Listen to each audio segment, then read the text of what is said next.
बिस्मिल्लाहिर्रहमानिर्रहीम, अस्सलाम वालेकुम तमाम देखने वालों को प्रोग्राम मुकाबिल में हम खुश आमदेद कहेंगे। वज़ीर आज़म पाकिस्तान अब इससे चंद दिन के बाद चीन के बड़े अहम दौरे के ऊपर जा रहे हैं, मगर इसके साथ साथ देखना यह है कि एक तरफ तो विंटर ओलंपिक्स होने जा रहे हैं जिस पर इमरान खान साहब ने चीनी मीडिया के साथ गुफ्तगू में बड़ी दिलचस्पी भी जाहिर की, मगर इसके साथ साथ इस दौरे के दौरान कौन सी अहम मुलाकात हो सकती हैं, ये दौरा पाकिस्तान के लिए कितना फ़ायदेमंद है और इसकी क्या अहमियत है, इस पर हारून साहब का हम तज्जिया लेंगे।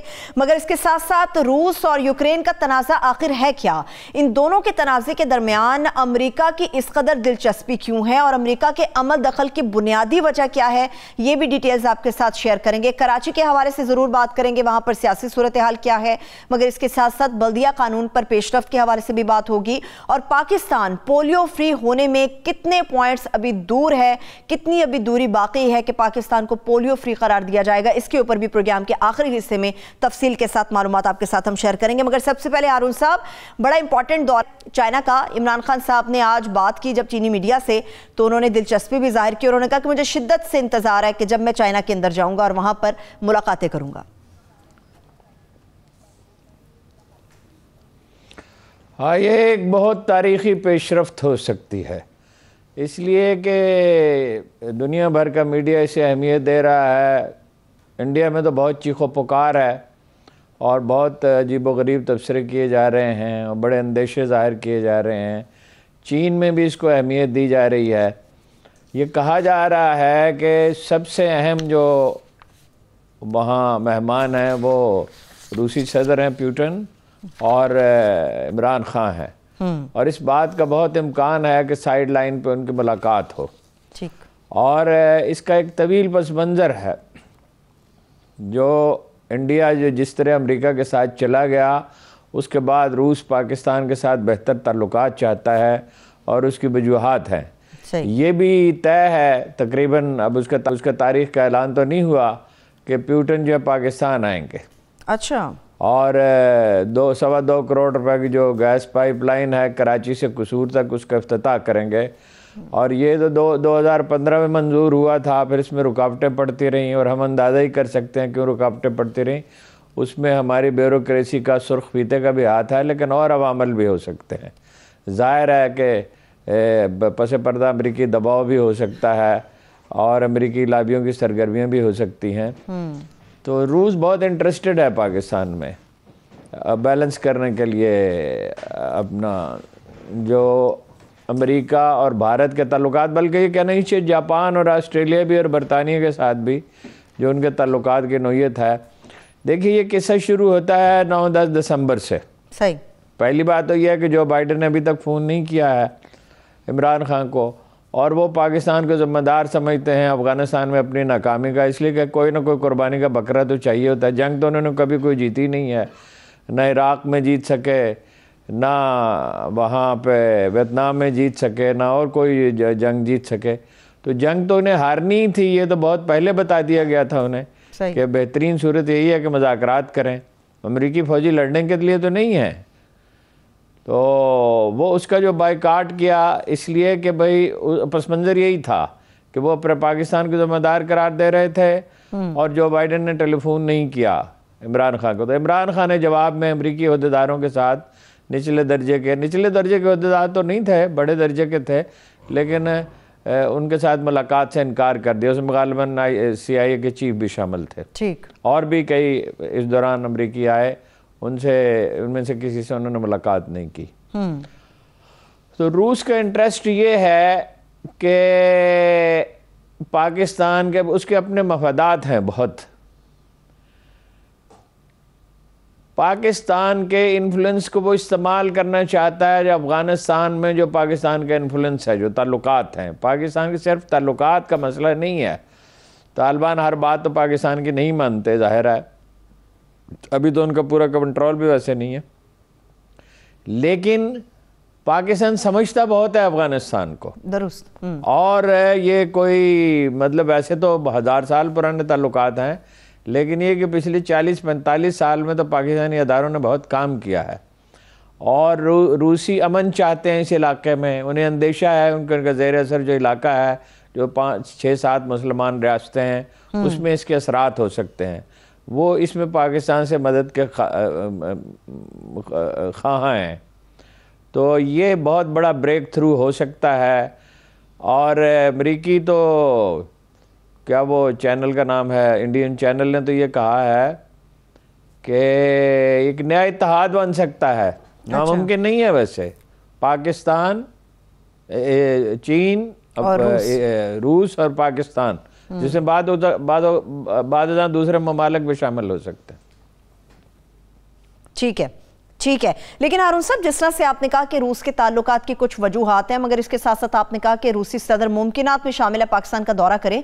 अगर वो पाकिस्तान का दौरा कर लेते हैं तो यह खित्ते में कितनी बड़ी तब्दीली होगी, और साल 2022 पाकिस्तान के लिए कैसा साबित हो सकता है अगर रशियन प्रेसिडेंट पाकिस्तान का दौरा करते हैं तो?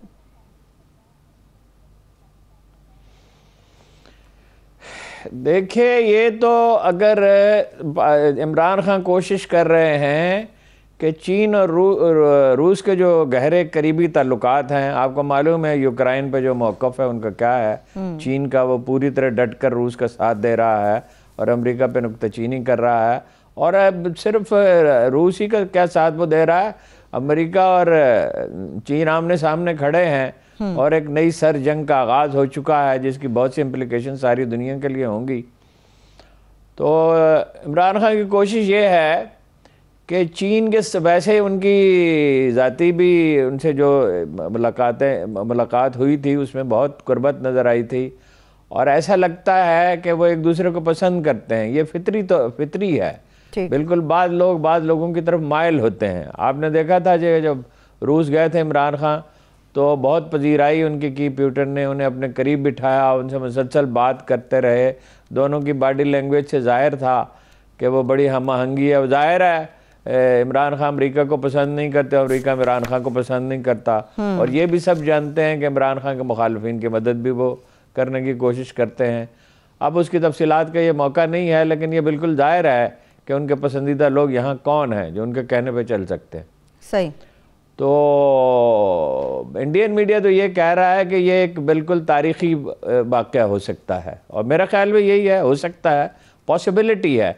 अब ये इस पे मुनहसर है कि पुतिन का देखिए तर्ज अमल ये है कि बहुत प्रैक्टिकल आदमी है वो उन्होंने कहा था पहले जब उन्हें दौरे की दावत दी गई, तो उन्होंने इस तरह का तसुर दिया, एक नहीं कई मौके पर मुख्तलिफ ममालिक में, उन्होंने कि मैं तस्वीरें खिंचवाने के लिए नहीं आ सकता, फोटो सेशन के लिए नहीं आ सकता, कोई ठोस पेशरफ्त होनी चाहिए। सही, ठीक है। इसलिए कि वो बहुत बड़े चैलेंज हैं रूस का जिन्हें सामना है, और जैसा मैंने अर्ज़ किया वो बहुत प्रैक्टिकल आदमी है। तो अगर वो पाकिस्तान के दौरे पर आते हैं तो ये अपनी नौइयत का पहला वाक़या होगा कि इस तरह की पेशरफ्त हो, जो दोनों मुल्कों के दरमियान एक दुश्मनी की फिजा रही है। पाकिस्तान अमेरिका का हलीफ रहा है। यहाँ से U-2 तैयारा उड़ के गया था पेशावर में, अमेरिकी हवाई अड्डा मौजूद था, और अफ़गानिस्तान की तो बड़ी एक खूनरेज़ जंग लड़ी गई जिसमें 13 लाख आदमी मारे गए रूसी फ़ौज के हाथों, और 13 लाख अपाहज हुए और सैकड़ों देहात तबाह हो गए। और वहाँ से तारीख़ ने एक नया रुख लिया, यानी सोवियत यूनियन ही टूट गया जी।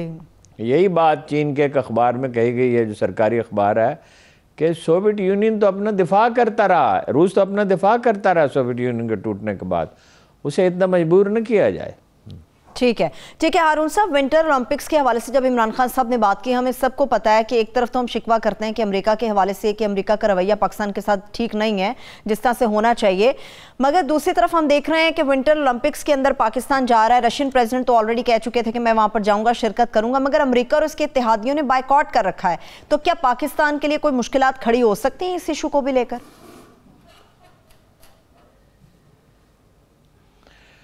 देखिए, ये हमारी हिकमत अमली पे मुनहसर है। अगर हम तलखी पैदा न करें, देखिए कुछ ना कुछ तो दबाव आता ही रहेगा अमेरिका की तरफ से, अगर हम तलखी पैदा न करें।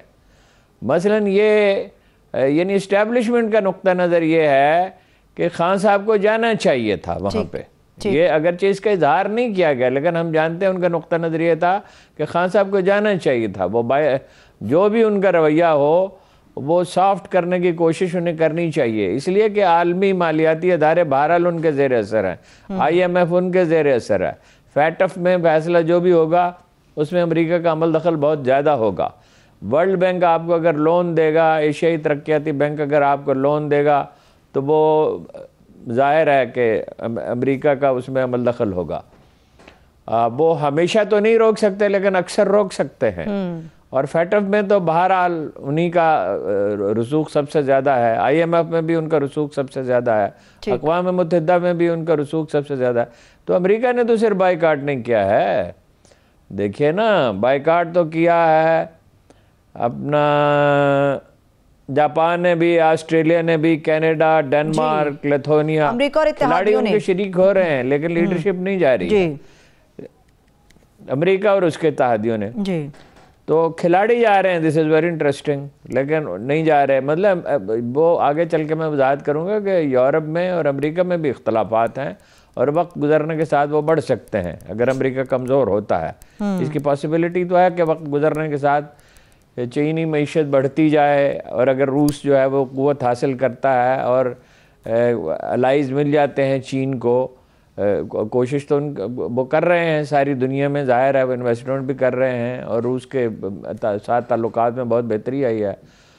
तो यूरोप जो है वो डिस्टेंस तो कर सकता है, लेकिन ये एक तारीख़ी अमल बहुत बतदरीज अंजाम पाता है, और हम पहले से इसके बारे में बहुत बाज़े पेशीन गोई नहीं कर सकते, और वक्त की तो बिल्कुल ही नहीं कर सकते।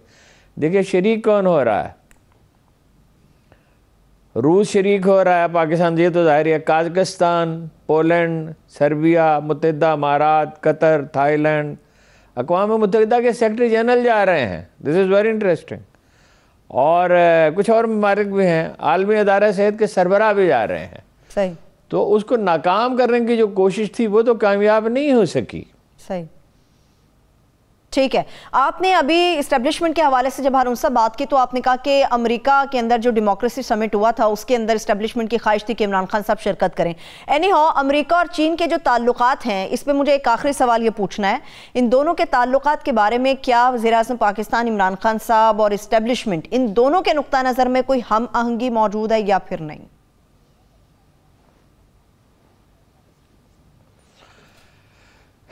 देखिए, मेरा ये ख्याल है कि इमरान खान तो इसमें एब्सोल्युटली क्लियर हैं कि वक्त गुजरने के साथ पाकिस्तान अमेरिका से दूर होता जाएगा, लेकिन इमरान खान उतने प्रैक्टिकल नहीं हैं, इस्टेब्लिशमेंट ज़्यादा प्रैक्टिकल है। बाज़ औक़ात आपको बहुत तहम्मुल का मुज़ाहरा करना पड़ता है। सही। देखिए रुकनुद्दीन बैबरस, जो दुनिया की 10 तारीख साज जंगों में से 2 जंगों का फातेह है, जिसे कामयाबियों के एतबार से तारीख़ का अजीम तरीन जनरल कहा जाता है, यानी चंगेज़ खां के होते हुए और तैमूर के होते हुए और दूसरे बहुत से अजीम फातहीन के होते हुए कहा जाता है कि उसकी अचीवमेंट बहुत ज़्यादा है।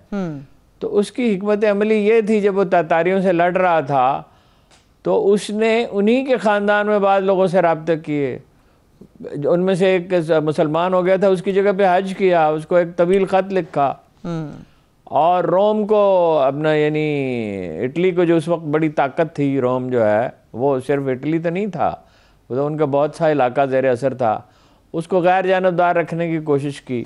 आपको एक वक्त में बहुत से महाज नहीं खोलने चाहिए, बिटर नहीं होने चाहिए। भुट्टो ने बेनज़ीर के नाम अपनी साहबजादी के नाम आखिरी ख़त में लिखा था कि सियासतदान अगर उसके सेल्फ पिटी का और ख़ुद रहमी का शिकार हो जाए तो वो नुकसान उठाएगा, अगरचे वो ख़ुद भी इसका शिकार हो जाते थे।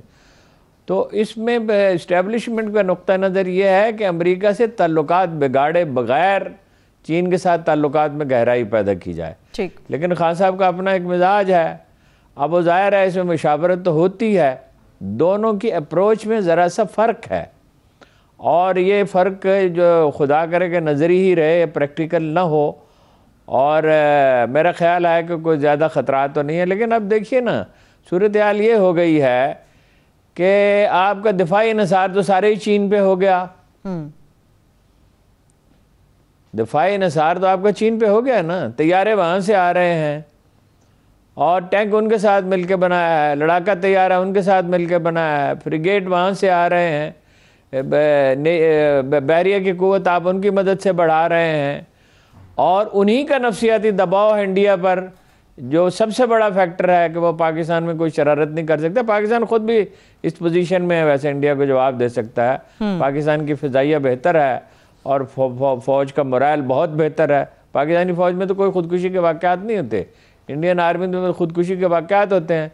पाकिस्तानी से फ़ौजी अफसर और सिपाही तो रज़ाकाराना सियाचिन पे जाते हैं, वहाँ तो रज़ाकाराना नहीं जाते लोग, और वहाँ तो बहुत सी पोस्टें बाज़ औक़ात खाली रहती हैं, पूरी भर्ती भी नहीं होती है। मोरल हमारा हाई है, लेकिन हमारा इन्हिसार बहुत बढ़ गया है। इसमें अंदेशा भी ज़ाहिर किया जाता है कि भाई आप बिल्कुल इस तरह उस पर इन्हिसार न करने लगें कि आपके हाथ बन जाएं, आपको दूसरे ऑप्शन रखने होते हैं, इसलिए कि हालात बदलते रहते हैं और आप अपनी आज़ादी कुर्बान नहीं कर सकते। अब जो उन्होंने जवाब पेश किया है अमेरिका और उसके हलीफों ने, वो ये है कि गैर मुसलमानों के साथ ज़्यादती हो रही है और हांगकांग में बुनियादी हुकूक पामाल हो रहे हैं। आप कब से मुसलमानों का, इसमें ठीक है कि सिंकियांग में हर चीज़ ठीक नहीं है और मुसलमान ममालिक कोई कोशिश भी नहीं कर रहे। इमरान खान से पूछा गया तो उन्होंने कहा हम पब्लिकली नहीं बात कर सकते, हम उनके साथ बिलवास्ता बात करेंगे, लेकिन कोई आसार ऐसे नहीं है कि बात की गई। बात अगर कभी किसी ने की थी तो ज़िया उल हक ने की थी, उनके हालात बेहतर बनाने की कोशिश की थी। खामोश सफारतकारी तो होनी चाहिए, दोस्त ममालिक के साथ आप खुल्लम खुला बयानबाजी तो नहीं करते। अगर कोई मसाइल हों तो आप खुल्लम खुला बयानबाजी तो नहीं करते, तलखी तो पैदा नहीं करते। दो कौमों के इतने गहरे करीबी ताल्लुकात हों, लेकिन ये कि किसी मुसलमान मुल्क ने कोई कोशिश तो नहीं की है। सही, लेकिन ये अमेरिका कब से मुसलमानों का खैर खा हो गया?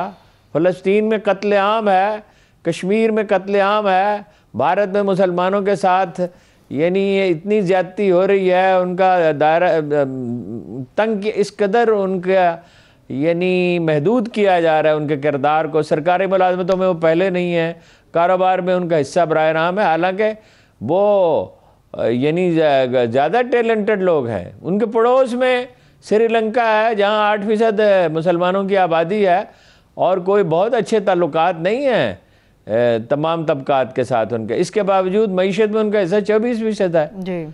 तो वही मुसलमान हैं जो इंडिया में बसते हैं, उन्हीं मुसलमानों में बाद मैदानों में इंडिया में सबसे ज़्यादा नुमाया जो वाहिद आदमी जा रहा है ये चीन के विंटर ओलंपिक्स में, वो एक मुसलमान है, कश्मीरी है, मोहम्मद आरिफ उसका नाम है। बर्फ़ पे फिसलने का जो मुकाबला होता है क्या उसे कहा जाता है। तो ये ऑप्शंस खुले रखने चाहिए। वो खान साहब में बाज़ औक़ात तबीयत में तलखी गालब आती है, वो गालब नहीं आनी चाहिए और इन चीज़ों को बहुत एहतियात के साथ एग्जामिन करना चाहिए। और ये भी है कि इसमें फ़ॉरेन ऑफिस को हम भूल ही जाते हैं, वजारत ख़ारजा के लोग जिनकी यही तरबियत होती है उनसे इनपुट लेनी चाहिए, ठीक है, बहुत बारीक बीनी से जायज़ा लेना चाहिए और बहुत राजदारी के साथ ये मामला तय करने चाहिए। सही, ठीक और है। सारे पहलू देखने चाहिए। एक मामले के बहुत से पहलू होते हैं, ये सूरत हाल बदलती रहती है, हमेशा एक जैसी नहीं रहती। वैसे पाकिस्तान को अमेरिका नज़रअंदाज नहीं कर सकता, ये मुमकिन नहीं है कि नज़रअंदाज करे। अफ़गानिस्तान के साथ अगर वो ताल्लुकात चाहते हैं, सेंट्रल एशिया में अगर वो कुछ करना चाहते हैं तो उन्हें पाकिस्तान की ज़रूरत होगी और ज़ाहिर है करना चाहते हैं, ठीक है। लेकिन मिडिल ईस्ट में पाकिस्तान के असरात हैं, बिल्कुल ऐसे ही है। मगर जो है गौर मुसलमानों की आपने बात की, इस पे इमरान खान साहब ने जवाब दिया है। वो कश्मीर वाली बात भी आपकी बिल्कुल दुरुस्त है, उन्होंने यही पॉइंट अपना उठाया है। मगर उन्होंने कहा कि हमने अपने सफ़ीर को भेजा है वहाँ पर और वहाँ पर सूरत हाल यकसर मुख्तलिफ है। जिस किस्म की बातें मगरबी मीडिया या अमरीका फैला रहा है, वहाँ पर ऐसी कोई सूरत हाल नहीं। इसका जवाब उन्होंने दिया है। नहीं, देखिए सब कुछ ठीक तो बहरहाल नहीं है, ये तो सब जानते हैं, ये कोई छुपी हुई बात नहीं है। लेकिन जैसे मैंने अर्ज किया कि ये जाहिर है हम उनके साथ एलानिया तलखी नहीं कर सकते। सही, ठीक। जब आपका इन्हिसार उन पर है और उनका इन्हिसार बात चीज़ों में आप पर है, लेकिन पाकिस्तान कमज़ोर पोजीशन में तो नहीं है। देखिए सियासत में नेपोलियन ने कहा था there are no friends in allies and enemies, there are no friends in politics. कोई दोस्ती नहीं होती है, कौमों के मफादात होते हैं। तो हमें उसके लिए कोशिश करनी चाहिए। जो लोग ये कहते हैं कि वहाँ हर चीज़ ठीक है, ये तो दुरुस्त नहीं है। लेकिन ये भी है, इमरान खान साहब ने ये जो यहाँ तक तो ठीक कहा कि भाई हम उनसे बात करनी होगी, विलायतगी में करेंगे, ये बात ठीक है। ठीक है, चलिए आपने मुफादात की बात की है। रूस और यूक्रेन का जो तनाज़ा है हारून साहब, उसकी डिटेल तो हम शेयर करेंगे, मगर उससे पहले ये बताइए कि इसमें अमेरिका का क्या मुफाद है, क्योंकि यूक्रेनी प्रेसिडेंट हैं, वो कुछ आके बात कर रहे हैं कि ऐसी कोई सूरत हाल नहीं है। मगरबी मीडिया और ख़ासतौर पर अमेरिका थोड़ा मोहतात, तो रशिया भी इस चीज़ को डिनाई कर चुका है। फिर अमेरिका का क्या मुफाद है इन चीज़ों को लेकर? अमेरिका का मफाद रूस को महदूद करना है, और क्या है। जो हमेशा की दुश्मनी चली आती है, देखिए आलमी ताकतों में एक घुमंड होता है। जिस तरह के ताकतवर अफराद में, एक जागीरदार में घुमंड होता है, एक हुक्मरान में होता है, एक आला अफसर में बाज़ औक़ात होता है, सब बारसूख लोगों में होता है। ये इंसानी फितरत है। कौमों का मिजाज इंडिविजुअल से मुख्तलिफ नहीं होता, और इस घुमंड की वजह से अमेरिका ने बहुत से नुकसानात उठाए हैं। और उनके बहुत से दानश्वर ये बात पॉइंट आउट करते रहे, वो नीटो को ले जाना चाहते हैं उसकी सरहदों तक। 2 ममालिक को तो वो शामिल कर चुके, और अब वो यूक्रेन को भी शामिल करना चाहते हैं। रूसी ये कहते हैं कि भाई आप हमारी सरहद पे आके बैठ जाना चाहते हैं, यहाँ आप अपने अड्डे बनाना चाहते हैं।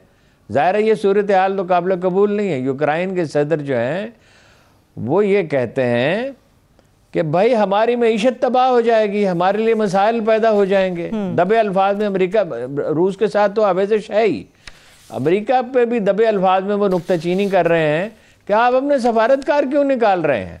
सही, ऐसी सूरत हाल तो नहीं है। यानी अगर आप चाहें तो बेहतरी तो हो सकती है। ठीक है, ठीक है। लेकिन वो ये भी तो हारून साहब कह रहे हैं ना कि अमेरिका जिस किस्म की बातें फैला रहा है उसकी कीमत सिर्फ यूक्रेन को चुकानी पड़ती है, और पिछले मौसम बहार में भी इतनी ही बड़ी तादाद में फौजें रशिया की मौजूद थी सरहद पर जितनी अब हैं। तो इसको प्रोपोगेट ना किया जाए, लोगों के अंदर खौफ ना फैलाया जाए।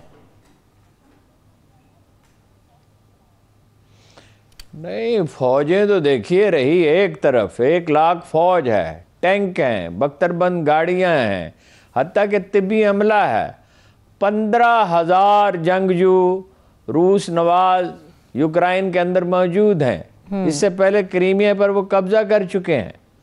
चीन का मौक़िफ़ ये है कि रूस तो अपना दिफा कर रहा है, और रूसी मौक़िफ़ भी यही है।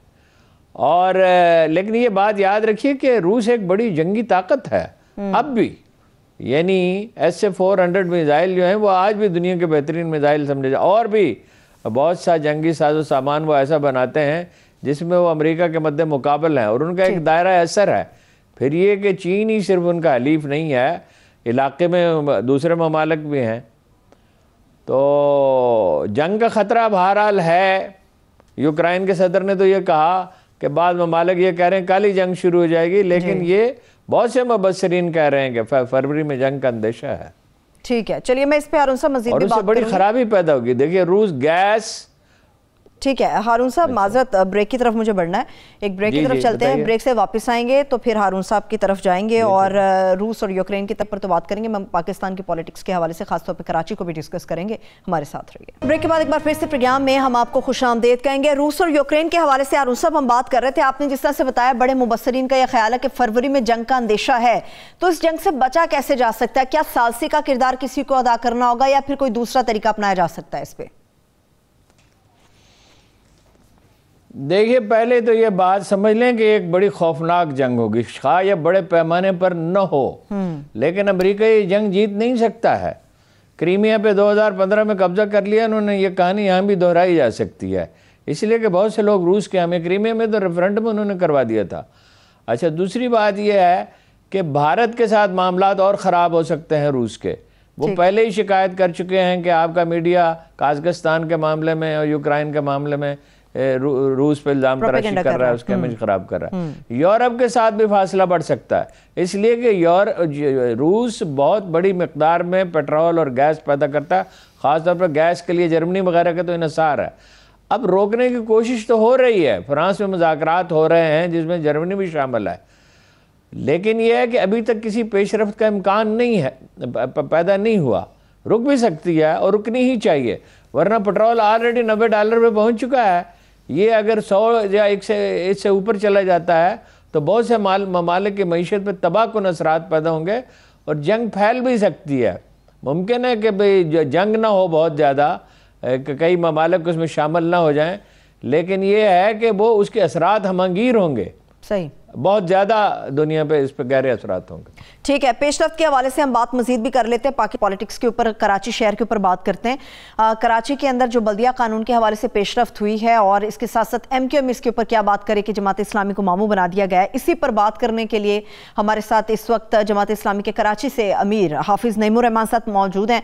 हाफिज़ साहब बहुत शुक्रिया, थैंक यू सो मच आपके कीमती वक्त के लिए। हारून साहब हमारे साथ मौजूद हैं। जी हारून साहब, आप सवाल पूछ सकते हैं। अब साहब, ये किस तरह आपने इसको मुनज़्ज़म किया? ये बिल्कुल अचानक ही हमें पता चला कि आप धरना दे रहे हैं और उसको कोई शुरू में तो बहुत संजीदगी से नहीं लिया गया, लेकिन इसका बड़ा गहरे असरात मुरतब हुए और मुआहदा भी हो गया। मुआहदे पे तो फिर खैर बाद में बात करते हैं।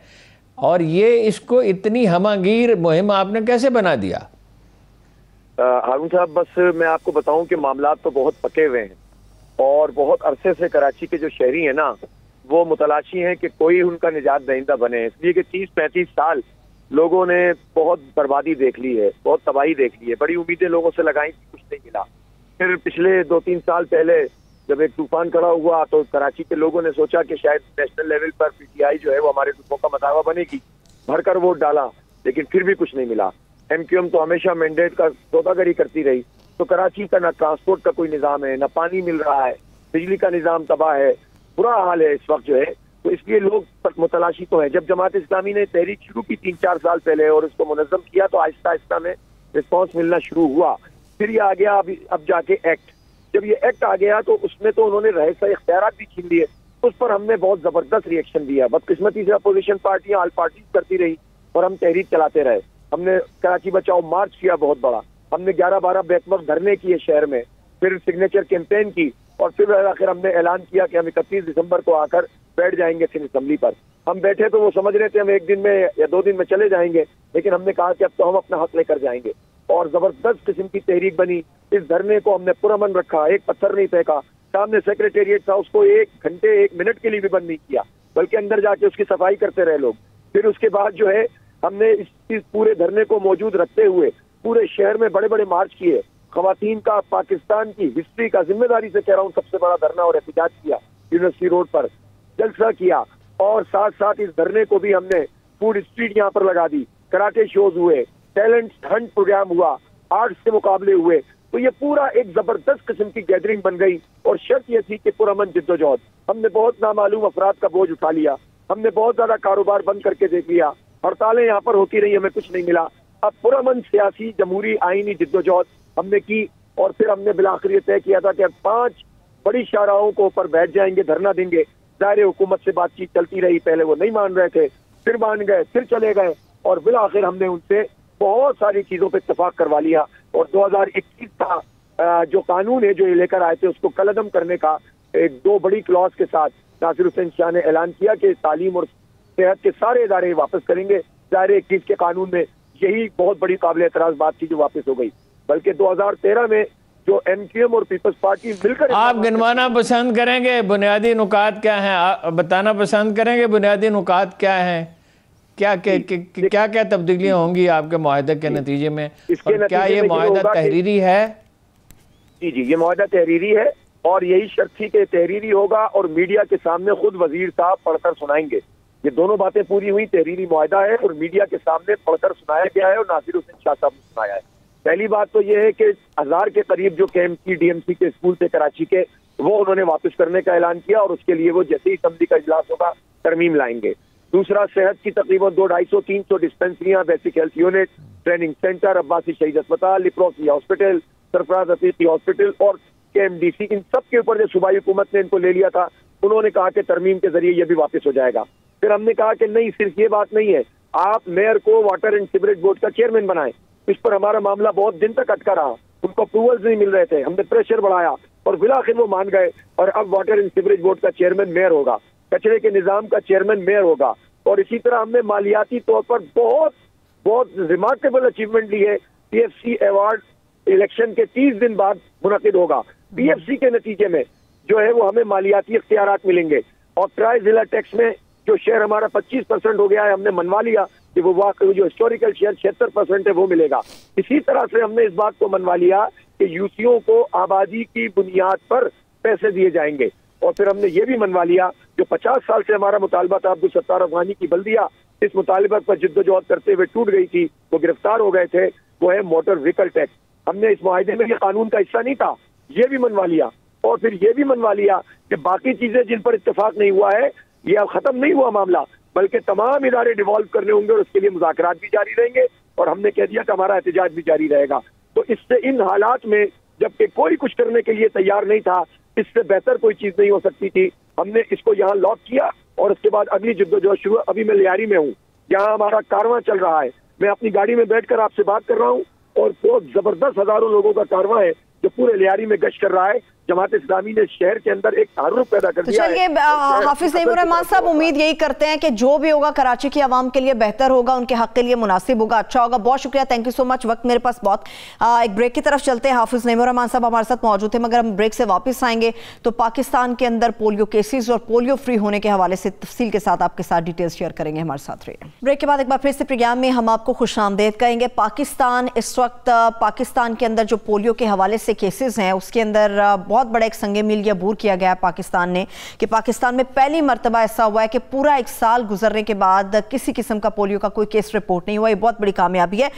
हारून साहब, आप इस कामयाबी को किस तरह से देख रहे हैं? जाहिर है ये एक अजीम कामयाबी है, इसमें कोई दो ओपिनियन तो नहीं हो सकती। दुनिया में दो ही मुल्क रह गए थे, एक अफगानिस्तान और एक पाकिस्तान, जहाँ पोलियो था। इससे यानी एक तो ये है कि जो मसला था वो तो था ही, क्योंकि ये एक मुतद्दी बीमारी है, एक फैलने वाली बीमारी है। एक घर से दूसरे, एक फर्द से दूसरे फर्द, एक घर से दूसरे घर, एक कस्बे गांव से दूसरे गांव, एक शहर से दूसरे शहर तक जा सकती है। अगर एक भी मरीज़ मौजूद है पोलियो का तो इसका मतलब यह पूरा मुल्क ख़तरे में है। और इसकी वजूहात हैं, देखिए, जब तक अफ़गानिस्तान के साथ, दूसरी चीज़ों पर भी मैं आता हूँ, अफ़गानिस्तान के साथ आपकी सरहद बंद नहीं होती। ये एक बुनियादी फ़ैसला है जो बहुत ताख़ीर के साथ किया गया, बाड़ लगाई जा रही है, इसको रोका जाएगा। यानी अब भी तालिबान भी इसको रोकने की कोशिश करेंगे, क्योंकि वो उस मुआहदे को तस्लीम नहीं करते। अफ़गान कौम ने कभी इसको तस्लीम नहीं किया। जब मैं आपसे अर्ज़ कर चुका हूँ कि उसका हल वही है जिस तरह हमने ईरान के साथ अपनी सरहदी मामलात तय किए, चीन के साथ तय किए, खामोशी के खामोश सफारतकारी के ज़रिए मसलसल मुस्तकिल मिजाजी के साथ बात करके इस चीज़ को तय करना होगा और इसके कवायद तय करने होंगे। दोनों तरफ जो है कबाइल बसते हैं, उनकी बाहम रिश्तेदारियाँ हैं, आना जाना है, कारोबार है, एक दूसरे पर इन्हसार है, और ये हज़ारों बरस से ऐसा हो रहा है।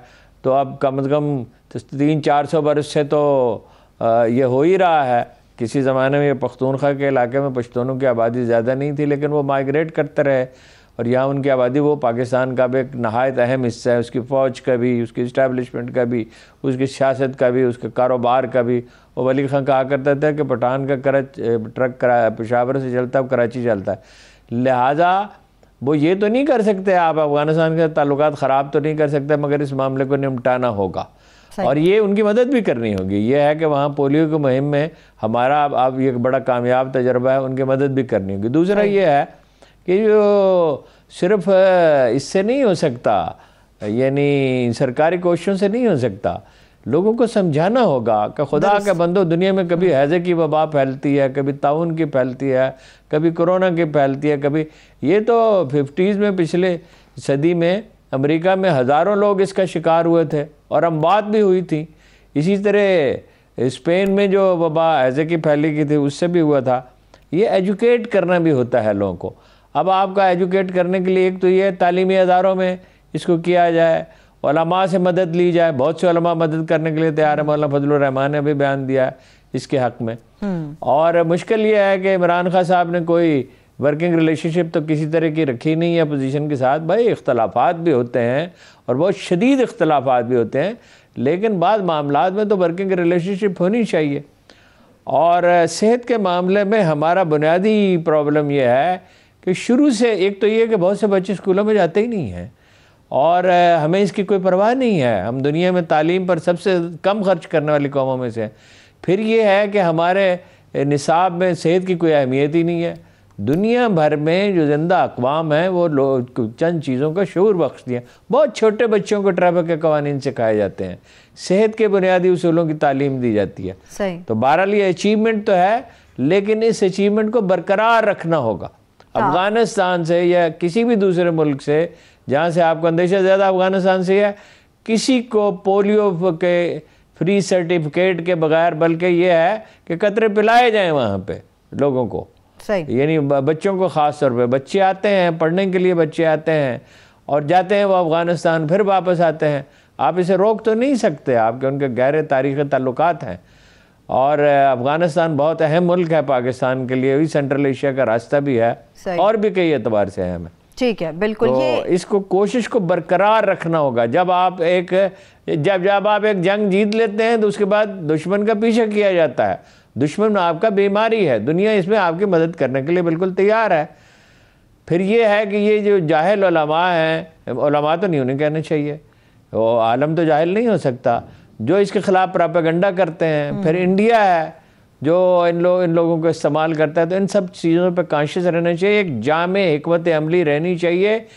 आप जंग जीत के इत्मीनान से नहीं बैठ सकते, उसके आफ्टर शॉक्स होते हैं ज़लज़ले की तरह। सही, ठीक है। एक तो ये जंग है जिसका सामना है और इस दुश्मन को ख़त्म भी करना है और सब दुनिया भी इसके लिए तैयार है, मगर एक जंग का सामना उन लाखों हेल्थ वर्कर्स को भी होता है जो कि निकलते हैं दूसरों के बच्चों को पोलियो के कतरे पिलाने के लिए। उनको भी कई मुश्किलात का सामना करना पड़ता है। उनके लिए गवर्नमेंट की सतह पर आप क्या समझते हैं, क्या इंसेंटिव्स जो हैं उन्हें दिए जाने चाहिए? देखिए, आबादियों को इन्वॉल्व करना चाहिए। मैं आपको एक वाक़या बताता हूँ। एक फ़ौजी अफसर थे कर्नल ब्रिगेडियर सुल्तान, उन्हें बहुत बड़ा हीरो समझा जाता है। उनसे पूछा गया, वो महकमा ज़राअत के लिए जंगलात लगाते थे, तो उन्होंने पूछा कि कितने फ़ीसद दरख्त हैं जनरल साहब। वो हमारे दोस्त थे फारूक गिलानी मरहूम, बहुत ज़िम्मेदार, लायक और दयानतदार अफसर थे। तो उन्होंने कहा, जनरल ब्रिगेडियर साहब कितने दरख्त हैं? 80% पे पेमेंट की जाती है। उन्होंने कहा 100% है। उन्होंने कहा 100% कैसे हो सकते हैं? उन्होंने कहा 100% इसलिए है कि 120% लगाए थे और उसकी निगहदाश्त की। उन्होंने कहा खारदार तार लगाई है? उन्होंने कहा नहीं, खारदार तार नहीं लगाई। उन्होंने कहा ये तो बड़ा ज़रूरी है। उन्होंने कहा आप वहाँ जाके देखें, गाँव वाले पहरा दे रहे हैं।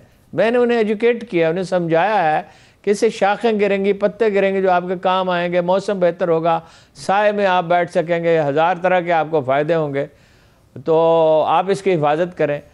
कौम को एजुकेट करना होता है, इस पर कभी तवज्जो हमने नहीं दी। बाकी पोलियो वर्कर्स का तो इसमें मुजाहिदीन कैसा किरदार है, यानी जो लोग पूरे मुल्क को, 1-2-400 बच्चों की बात तो नहीं है, चंद लाख और चंद करोड़ बच्चों की बात भी नहीं है। ये तो एक मुतद्दी बीमारी है। उनकी हिफाजत का ज़्यादा से ज़्यादा बंदोबस्त करना चाहिए, उन्हें तनहा नहीं छोड़ना। बड़ी ही यानी शानदार जद्दोजहद उन्होंने की है। और जब ये तमगे तकसीम किए जाते हैं अरे गैरों को, एक्ट्रेसों को, पता नहीं, अब मैं नाम नहीं लेना चाहता किसकी फरमाइश में किस किस को तमगे दिए गए। और अखबार रमीज़ों में से भी हमने देखा है कि जो गए गुजरे हैं वही ले जाते हैं इनामात। बाद औक़ात अच्छों को भी मिलते हैं, अदीबों में भी, शायरों में भी। तो इन लोगों को भी तमगे दिए जाने चाहिए और तारीफ़ी सर्टिफिकेट दिए जाने चाहिए और इंसेंटिव दिए जाने चाहिए। देखिए, चीनियों ने सिविल सर्विस में एक बड़ा शानदार तजुर्बा किया है, ख़ास तौर पर इंटेलिजेंस में और ऐसे मुश्किल महकमा में, कि वो वर्कर गैर मामूली काम करता है तो उसे 1 महीने में 2 माह की तनख्वाह दी जाती है, फिर साल के बाद बोनस भी दिया जाता है। तो जब जिस माशरे में लोग, ख़ास तौर पे वो लोग जो ख़तरात मूल्यों के अपना काम कर रहे होते हैं, उनकी अप्रिसिएशन नहीं होती तो नतीजा अच्छा नहीं निकलता। ये जज़ा व सज़ा की दुनिया है, ये मकाफ़ात अमल की दुनिया है, इसको महलूज रखना चाहिए इंसानी नफ्सियात। ठीक है। लेकिन हारून साहब, एक छोटा सा शिकवा ये भी सुनने को मिलता है कि बहुत सारे ऐसे हेल्थ वर्कर्स होते हैं जो लोगों को कायल करने में नाकाम रहते हैं। तो ऐसे मामलात की जिम्मेदारी फिर से असातिज़ा के कंधों पर डाली जा सकती है, क्योंकि वो तरबियत करना बेहतर तौर पर जानते हैं और लोगों को कायल करने की सलाहियत भी रखते हैं। नहीं, वो तो जब आप टीमों का इंतखाब करते हैं तो इसको मलूज रखना चाहिए। देखिए, दुनिया में ऐसे बहुत से कामयाब कारोबारी अदारे हैं जिनके वर्कर उनके साथ लायल रहते हैं और वो गैर मामूली तौर पर ग्रो करते हैं। वो जिस वक्त भर्ती की जाती है उसी वक्त वो ख्याल रखते हैं कि मौजूद लोगों का इंतखाब किया जाए, फिर उनकी तरबियत का अमल जारी रखते हैं, फिर उनकी वफादारी और मेहनत का उन्हें सिला देते हैं। और बहुत से इदारे हैं जिन्हें लोग छोड़ के जाते रहते हैं और वो कोई परवाह नहीं करते। वो समझते हैं कि रुपए के बल पर या डिसिप्लिन के बल पर काम चलाया जा सकता है। इंसान इसका मोहताज है कि उसे थपकी दी जाए ये इंसानी रूह की ग़ज़ा है। जैसे कहा जाता है ना मौसीकी इंसानी रूह की ग़ज़ा है, मौसीकी तो है ये नहीं है, वह बड़ी बेहंगम किस्म की मौसीकी भी होती है, कम ही मौसीकी ऐसी होती है जिसे ये कहा जा सके कि वो बालिदगी पैदा करती है। लेकिन ये हौसला अफजाई इंसानी रूह की ग़ज़ा है। जिन लोगों ने दुनिया में इनकलाबात बर्पा किए हैं वो शाइस्ता अतवार थे, वो लोगों की हौसला अफजाई करने वाले थे, वो लोगों को खुशखबरी देने वाले थे, वो लोगों की सलाहियत आज़ादी में बरूए कार आती है और तरबियत के साथ और इल्म के साथ बरूए कार आती है। सही है, ठीक है। पहले हारून साहब ये भी कहा जा रहा था कि जो लोग पोलियो के कतरे नहीं पिलवाएंगे अपने बच्चों को कानूनी कार्रवाई भी अमल में लाई जा सकेगी, मगर ऐसा हमें कुछ कभी सुनने को ना देखने को मिला नहीं कि बहुत सारे लोगों ने इनकार किया और कानूनी कार्रवाई की हो। क्या सख्त इसके ऊपर पैरामीटर्स तय करने चाहिए? देखिए बहुत मुश्किल है। मिसाल ये अगर कोई बिल्कुल ही बलवा करे और मज़ाहमत करे और कारकुनों के साथ ज्यादती करे जो जाते हैं तो उसके ख़िलाफ़ तो कार्रवाई की जा सकती है, लेकिन आप बड़े पैमाने पे कार्रवाई नहीं कर सकते। अब एक गांव में एक मुल्ला है, उसने लोगों को भड़का रखा है और वो उन्हें ब्रेन वाशिंग की है और उन्हें कहा है, उसमें मशकूक लोग भी हो सकते हैं, ऐसे लोग भी होते हैं जो जहालत का शिकार है। वैसे तो दुनिया में ऐसे लोग भी हैं जो ये भी नहीं मानते कि इंसान चांद पे उतरा है। अब इसका तो कोई इलाज नहीं होता। चलिए वक्त भी खत्म हो गया। जहालत का इलाज इल्म से है, तारीकी का इलाज रोशनी से किया। बिल्कुल ठीक है, बहुत शुक्रिया, thank you so much. Polio के हवाले से जब पूरा मुल्क इस तरफ लगा हुआ है कि पोलियो फ्री बनाया जाए तो हर बच्चे के लिए पोलियो के 2 कतरे लाजमी होने चाहिए ताकि अपना और अपने मुल्क के मुस्तकबिल का हम लोग बचाव कर सकें। मुझे इजाज़त दीजिए, अपना बहुत सा ख्याल रखिए, खुदा हाफिज़।